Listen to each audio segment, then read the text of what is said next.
Good morning students, class है आपकी 6, subject है आपका मैथ्स। 4.3 तक आपकी एक्सरसाइज हो गई थी। किसी को डाउट है तो आप ग्रुप में भेज दीजिए। आज हम कर रहे हैं फोर्थ का डी पार्ट, जो क्या है प्रॉपर्टीज किस पे डिपेंड करता है, मल्टीप्लिकेशन पे डिपेंड करता है। ठीक है, मल्टीप्लिकेशन ऑफ इंटीजर आज हम कर रहे हैं। मल्टीप्लिकेशन ऑफ इंटीजर के लिए कुछ प्रॉपर्टीज यहाँ दी गई है। हम प्रॉपर्टीज या लॉ कुछ भी कर सकते हैं, इसे दोनों एक ही बात है। फर्स्ट प्रॉपर्टी आती है हमारी क्लोजर प्रॉपर्टी। क्लोजर प्रॉपर्टी के अंदर क्या कहता है, the product of two integer is always integer, यानी कि हर बार क्या होगा, जब हम दो इंटीजर की मल्टीप्लाई करेंगे ना, जैसे 7 × 3 करेंगे तो 21 ही आएगा। ठीक है, कभी ऐसा नहीं होगा कि दो इंटीजर आपको दे रखे हैं 7 और 3, इनकी मल्टीप्लाई किया तो 7/3 आ गया। ठीक है, यानी रैशनल नंबर p/q के फॉर्म में कभी नहीं आएगा, एक इंटीजर ही आएगा।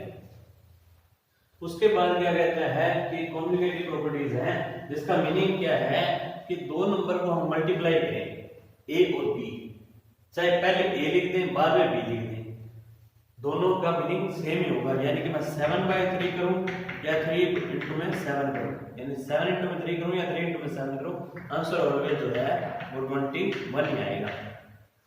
ठीक है, उसके बाद थर्ड क्या कहता है, एसोसिएटिव लॉ। एसोसिएटिव लॉ में क्या कहता है कि आपको कोई तीन नंबर दे रखे हैं, ठीक है, तीनों की आपस में मल्टीप्लाई करवानी है, चाहे आप पहले 2 की करके फिर तीसरे से मल्टीप्लाई कर दीजिए, या फिर पहले लास्ट वाले 2 की मल्टीप्लाई करके फिर थर्ड से कर दीजिए। 5 × में 3 × में 2 ये नंबर देते हैं आपको, मान लेते हैं 2 की मल्टीप्लाई करिए क्या है 15 × में 2 किया 30 आ गया। फिर करता हूँ 5 × में 3 × में 2, इन दोनों की मल्टीप्लाई की 6 आ गया, यहाँ इंटू 5 था, मल्टीप्लाई किया 30 आ गया। कहने का मीनिंग क्या है कि पहले 2 की मल्टीप्लाई करके थर्ड से कर दो, या लास्ट वाले 2 को मल्टीप्लाई करके फर्स्ट से कर दो, आंसर सेम आएगा। ये आपका था एसोसिएटिव लॉ। उसके बाद में आता है डिस्ट्रीब्यूटिव लॉ। डिस्ट्रीब्यूटिव लॉ क्या कहता है कि आपको कोई तीन नंबर दे रखे हैं, उनको क्या है 2 प्लस करने हैं और एक जो है वो मल्टीप्लाई करना है। 5 × में 3 + 2 देता है, ठीक है, ये आपको देखा है कि 5 को आपने 3 से मल्टीप्लाई करना है, 2 से मल्टीप्लाई करना है। क्या आएगा 5 × में 5 25 आ गया। ठीक है, अब मैं क्या करता हूँ, इसको ऐसे लिख देता हूँ 3 + 5 × में 2, ठीक है, अलग अलग आंसर क्या है 15 + में 10 आ गया 25। यही था आपका डिस्ट्रीब्यूटिव लॉ। मीनिंग क्या है कि आपको दो नंबर प्लस करके एक से मल्टीप्लाई कर दो, चाहे उन दोनों नंबर को अलग अलग मल्टीप्लाई करके फिर प्लस कर दो, आंसर जो है वो सेम आएगा। उसके बाद में क्या है unity. Unity law. Unity law क्या कहता है कि किसी भी नंबर को अगर मैं 1 से मल्टीप्लाई करता हूँ वो सेम नंबर आएगा। 11 × में 1 कर लो 11 आएगा, 13 × में 1 कर लो 13 आएगा। यानी कि जो नंबर जिससे मल्टीप्लाई किया गया है 1 को, वो नंबर जो है सेम रहता है। उसके बाद जीरो का लॉ है। वो जीरो क्या कहता है, जब भी किसी नंबर को 0 से मल्टीप्लाई करते हैं वो 0 हो जाता है। मैं नंबर लिखता हूँ 5 6 3 2 1 0 7 8 9 6, इतना बड़ा नंबर लिखते हैं, लास्ट में मल्टीप्लाई करते हैं 0 से, आंसर 0 आएगा। ठीक है, कितना भी मर्जी बड़ा नंबर हो, अगर हम उसको 0 से मल्टीप्लाई करते हैं तो आंसर जो है वो ऑलवेज 0 आता है। इसी तरह आगे हम इसकी एक्सरसाइज करेंगे और उसके जो पार्ट्स आपको गिवन है वो करेंगे। 1 बाय 1 हम उसके एग्जांपल और क्वेश्चंस करते हैं। फर्स्ट क्वेश्चन में क्या कहता है, आपको सिंपल मल्टीप्लाई है। फर्स्ट क्वेश्चन आपके जो बुक का पेज नंबर है इस चैप्टर का वो है 71 72 73। 71 और 2 पर आपको जो है ये क्लोजर प्रॉपर्टीज, जो ये प्रॉपर्टीज है वो सारी गिवन है विद स्टेटमेंट। इन्हें आप पढ़ लीजिएगा और अपनी नोटबुक में फ्रंट पेज पर लिख लीजिएगा, जहां से हम ये 4.d स्टार्ट कर रहे हैं। फर्स्ट क्वेश्चन में आपको सिंपल मल्टीप्लाई है, कोई भी आपको दो नंबर दे रखे हैं। इससे पहले एक चीज समझ लीजिए, आपको कोई दो नंबर दे रखे हैं माइनस के, -a × -b दे रखा है, तो जो आंसर आएगा ना ab तो पॉजिटिव आएगा, माइनस से माइनस कैंसिल हो जाएगा। अगर एक नंबर नेगेटिव है तो -ab आएगा, चाहे वो कोई भी है, a × -b भी करते हो तो भी -ab आएगा। यानी कि अगर आपको ओड वैल्यूज है, ओड नंबर्स दे रखे हो, यानी नंबर्स जो दिए हुए हैं, यानी ये 2 है, ठीक है, अगर यहाँ 3 होंगे और तीनों नेगेटिव होंगे, ओड नेगेटिव होंगे, तो वैल्यू जो आंसर आएगा वो क्या आएगा, नेगेटिव आएगा, ठीक है। अगर इवन नेगेटिव होंगे, इवन नेगेटिव का मीनिंग है नंबर ऑफ वैल्यूज जो है वो इवन हो, तो क्या आएगा, पॉजिटिव आंसर आएगा। मीनिंग क्या है कि माइनस ए इंटू में माइनस बी दे रखा था, आंसर ए भी आएगा, माइनस ए इंटू में माइनस बी इंटू में minus C equal to A B C जो आएगा वो नेगेटिव आएगा। अगर वैल्यूज जो है ओड का मीनिंग है 1 3 5 7 9 11 13 17 इस तरह में देखिए, मीनिंग है जो 1 2 ये जो अगर 3 होगी, जैसे 1 2 3 4 यानी वैल्यूज जो है वो ज्यादा होगी, तब क्या होगा, नेगेटिव आएगा। जब ओड होगा, इवन का मीनिंग क्या है, जब वैल्यूज 2 हो 4 हो 6 हो 8 हो, नंबर ऑफ वैल्यूज की बात कर रहा हूं, जैसे ये 2 है, ठीक है, ये 3 थी 1 2 3, ये नहीं कि 2 और 4 दिया हुआ हो, तब क्या आएगा आपका, पॉजिटिव आएगा हमेशा, क्योंकि नेगेटिव से नेगेटिव कैंसिल हो जाता है, 2 नेगेटिव आपस में कैंसिल होकर पॉजिटिव हो जाते हैं, ठीक है। 3 नेगेटिव होंगे तो क्या होगा, 2 कैंसिल हो जाएगा, 1 नेगेटिव रह जाएगा, तो आंसर जो है वो नेगेटिव आएगा, ठीक है। इसी बेसिस पे हम क्वेश्चन करते हैं। इनको सिंपल लैंग्वेज में एक बार समझ लो कि नेगेटिव से नेगेटिव कैंसिल हो जाता है, जो बचेगा वही आंसर आएगा, चाहे नेगेटिव है तो नेगेटिव आ जाएगा, अगर पॉजिटिव रहेगा तो पॉजिटिव आ जाएगा। जैसे कि फर्स्ट क्वेश्चन हम करते हैं, क्या कह रखा है, 15 सेकंड करते हैं, पहला पॉजिटिव था, सेकंड क्वेश्चन इसका करते हैं, क्या लिखा हुआ है, 18 बाय माइनस 7, ये ना 18 bye minus 18 multiply by minus 7। अब क्या लिखेंगे, 18 इंटू में ब्रैकेट शुरू माइनस 7 ब्रैकेट बंद, ठीक है। आंसर क्या आएगा, 18 का टेबल सबको आता होगा, आंसर आएगा 126 नेगेटिव, ठीक है। अगर यहाँ दोनों पॉजिटिव होते हैं, ये दो पॉजिटिव होते हैं तो आंसर पॉजिटिव आता, अगर दोनों नेगेटिव होते हैं तब भी क्या आता, आंसर पॉजिटिव आता। एक नेगेटिव है तो आंसर क्या है, नेगेटिव। 3 वैल्यू होती, तीनों नेगेटिव होती तो आंसर भी नेगेटिव आता। उसके बाद इसका ही 7th क्वेश्चन देखिए, 7th पार्ट फर्स्ट का क्या कह रहा है आपको, 7th पार्ट में -57 बाय 0, मीनिंग क्या है, -57 को मल्टीप्लाई करना 0 से वैल्यू चाहे पॉजिटिव माइनस करो चाहे नेगेटिव माइनस करो, आंसर 0 ही आएगा। Sign does not matter with 0, sign does not matter with 0। अगर यहां नेगेटिव है चाहे पॉजिटिव है, मल्टीप्लाई 0 से करो तो आंसर भी 0 ही आएगा। इसके बाद फर्स्ट क्वेश्चन सारे सेम है, सिर्फ मल्टीप्लाई करना है। सेकंड में क्या कहता है, 3 वैल्यूज दे रखी हैं, फाइंड द प्रोडक्ट। अब क्या है, आपको वैल्यूज जो हैं वो 3 दे रखी हैं। जैसे कि फर्स्ट क्वेश्चन में क्या कहता है, -2 मल्टीप्लाई बाय 3 मल्टीप्लाई बाय -4, ठीक है। ये वैल्यूज जो हैं आपको फर्स्ट क्वेश्चन में दे रखी है। करना क्या है, पहले 2 की मल्टीप्लाई करनी है, ठीक है। -2 को 3 से करेंगे तो आंसर क्या आएगा, -6 इंटू में -4, ठीक है। जब भी 2 साइन इकट्ठे आए तो ब्रैकेट लगेगी, 2 साइन इकट्ठे हैं ब्रैकेट है, 2 साइन इकट्ठे हैं ब्रैकेट, माइनस से माइनस कैंसिल आउट हो गया, आंसर क्या आ गया आपका 24 पॉजिटिव आया, क्योंकि दोनों नेगेटिव थे। अगर एक नेगेटिव होता तो -24 आता। इसके बाद थर्ड में क्या कहता है, use the convenient grouping and find the values. Simple करना है आपने, कुछ नहीं करना। थर्ड में भी जो सेम है वैसा ही करना है जैसे सेकंड है। 3 नंबर आपको दे रखे हैं, मल्टीप्लाई करनी है तीनों की, पहले 2 की मल्टीप्लाई करनी है फिर थर्ड से मल्टीप्लाई करनी है, ठीक है। चेंजेस कुछ नहीं करने हैं।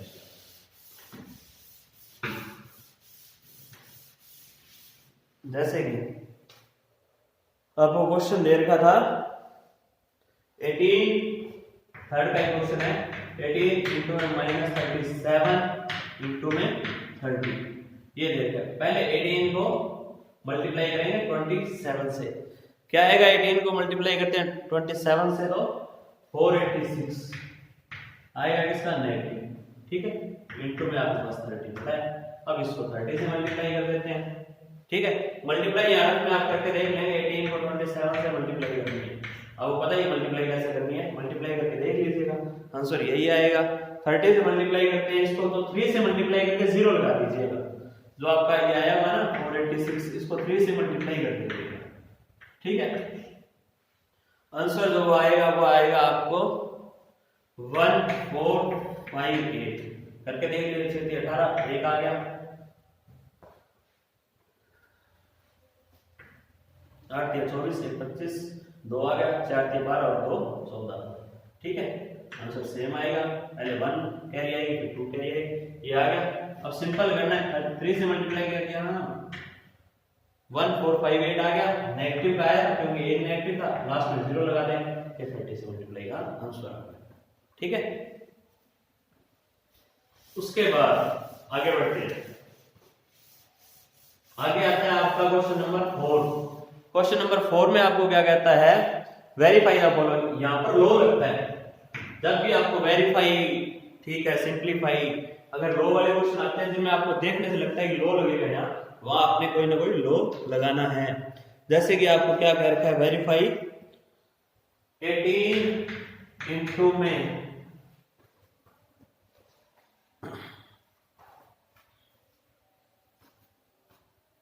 9 plus minus 7 equal to 18 into में 9 प्लस में 18 इंटू में माइनस 7। ये आपको ये नहीं लग रहा, a इंटू में b plus c equal to a into में b प्लस में a इंटू में c। लो करवाया था, लो का नेम था आपका डिस्ट्रीब्यूटिव लो, ठीक है, 4th नंबर का लो था, ठीक है, यही क्वेश्चन है सेम। अब करना क्या है, आपने जैसे दिया हुआ है वैसे का वैसे सोल्व करना है, यानी जहां प्लस है वहां प्लस करना है, जहां माइनस है वहां माइनस करना है, और आपका जो है आंसर आ जाएगा। दो ले लेते हैं लेफ्ट हैंड साइड, ये होती है आपकी लेफ्ट हैंड साइड, ये होती है आपकी राइट हैंड साइड। पहले हम लेते हैं left hand side. Left hand side में आपको क्या देखा है, 18 इंटू में 9 प्लस में माइनस 7, ठीक है, करते हैं सॉल्व। 18 इंटू में 9 प्लस माइनस माइनस 7, ठीक है, पहले ब्रैकेट सॉल्व होती है, बोर्डमास रूल आपने पढ़ा है ना, बोर्डमास पढ़ा है, पहले ब्रैकेट, जो ब्रैकेट के अंदर है चाहे प्लस है माइनस है मल्टीप्लाई है वो, फिर ऑफ यानी कि अगर स्क्वायर या रूट है वो, उसके बाद में डिवीजन, फिर मल्टीप्लिकेशन, फिर एडिशन, फिर सब्ट्रैक्शन, ठीक है। तो पहले ब्रैकेट सॉल्व करेंगे, माइनस हो गया, इनटू में क्या आ गया यहाँ पर 2, बट माइनस हुआ, साइन जो बड़ा होता है उसका आता है माइनस, यहाँ पे 9 है तो पॉजिटिव आ गया, आंसर आ गया आपका 36, ठीक है। अब नेक्स्ट स्टेप में क्या करेंगे, इससे आगे लिखना है आपने, राइट हैंड साइड लेंगे, राइट हैंड साइड में क्या दिया हुआ है, 18 इंटू में 9 प्लस में 18 इंटू में माइनस 7, ठीक है। अब जब 18 इंटू में 9 करेंगे तो आंसर क्या आएगा आपका 162 प्लस में, अब ये वैल्यू माइनस की है, यहाँ माइनस 7 है ना, अंदर वाली जो वैल्यू आएगी वो माइनस की आएगी, माइनस का आंसर क्या आएगा 126, 18 से 126, ठीक है। अब 162 माइनस में 126 प्लस माइनस माइनस, आंसर क्या आ गया 36। इसका मतलब क्या आ गया आपका left hand side equals to right hand side, यही आपने जो है वो प्रूफ करना था, इसको इसके इक्वल प्रूफ करना था, ये हो गया। इसी तरह आपने बाकी सारे सम करने हैं, सेम पहले फॉर्मूला लिखना है फिर इसको सॉल्व करना है। इसके बाद नेक्स्ट क्वेश्चन आपका क्या आता है, फिफ्थ क्वेश्चन। फिफ्थ क्वेश्चन में क्या कहते हैं, इसके दो ही पार्ट है फोर्थ के, फर्स्ट मैंने करवा दिया, सेकंड आपने करना है। क्वेश्चन जो छोड़े जा रहे हैं वो आपने खुद ने करने हैं कॉपी में, दो क्वेश्चन, ये एक दो क्वेश्चन मैं करवा रहा हूं, बाकी आपने करना है। उसके बाद नेक्स्ट एक्सरसाइज, नेक्स्ट क्वेश्चन आया था, एक टेबल दिया हुआ है आपको, टेबल क्या क्या हुआ है, कंप्लीट द टेबल, कुछ इस तरह से आपको एक टेबल दिया हुआ है, ठीक है।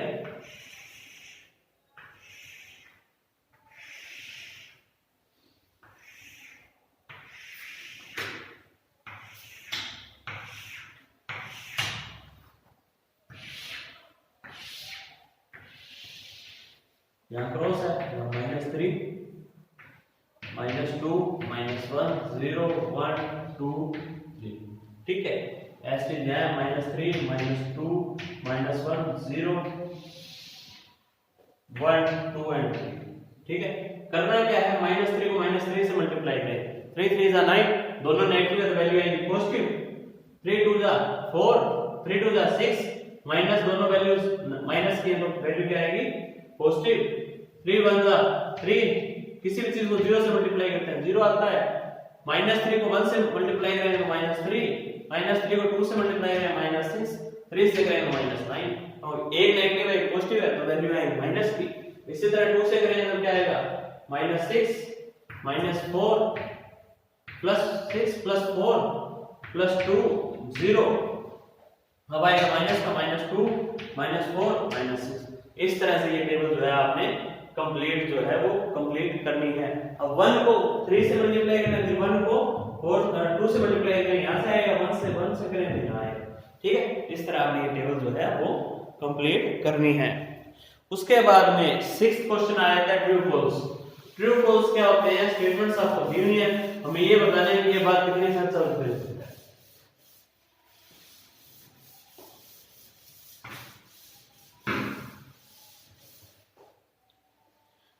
क्या कहता है, the product of A positive integer and A negative integer is negative, ठीक है। एक पॉजिटिव इंटीजर 9 दिया हुआ है, एक नेगेटिव इंटीजर जो -2 दिया हुआ है, वैल्यू आएगी 18, नेगेटिव ही आएगी क्योंकि एक नेगेटिव एक पॉजिटिव है, ये ट्रू है। फर्स्ट जो है आपका 9th क्वेश्चन है ना, 6 का फर्स्ट जो है वो ट्रू है। 6th के सेकंड में क्या कहता है आपको, the product of two negative integer is a negative integer, दोनों नेगेटिव होंगे तो वैल्यू पॉजिटिव आएगी, ये फॉल्स है आपका। थर्ड में क्या कहता है,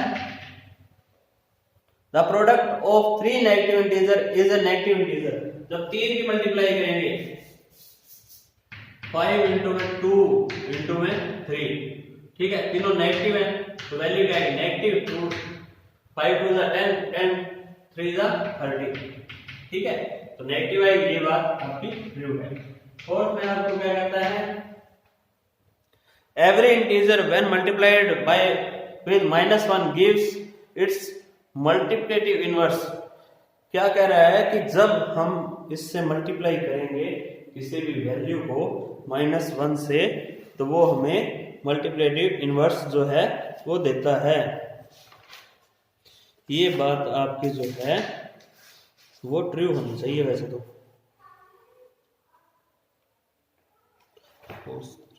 फॉल्स होगी, ठीक है। मल्टीप्लिकेटिव इनवर्स जो है वो नहीं देता है। मल्टीप्लिकेटिव इनवर्स का मीनिंग है कि उसी चीज से मल्टीप्लाई करें तो वो सेम आ जाएगा वापस। उसके बाद सिंप्लीफिकेशन, ये बात आपकी ट्रू है, लास्ट फोर्थ ट्रू आएगा। मीनिंग है मल्टीप्लिकेटिव इनवर्स का कि जो है वैल्यूज सेम रहे लेकिन साइन चेंज हो जाएगी। उसके बाद जो है 7th क्वेश्चन में क्या कहता है आपको कि जब हम कोई भी वैल्यूज को